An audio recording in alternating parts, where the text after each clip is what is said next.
When you receive your bare root tree, make sure that you give it a good soak. Leave it sitting in water for half an hour, maybe even up to 2 hours, to really allow those roots to get a good drink. And in the meantime, dig a hole where you're going to plant this and ensure that it's deep enough and large enough to accommodate all the roots.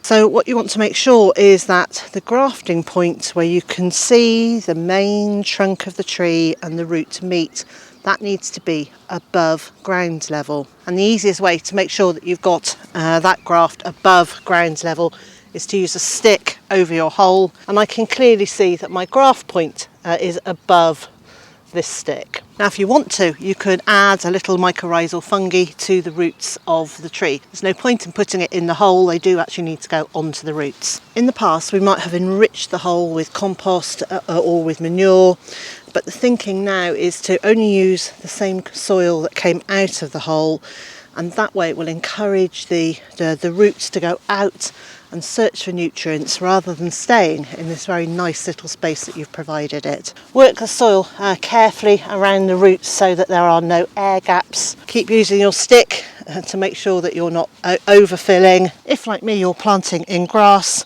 you can cut the excess soil off the turfs that you've used to make the hole. And then you can actually use the turfs upside down to do the final fill of the hole. Firm it in gently with your foot. Don't forget to water your tree.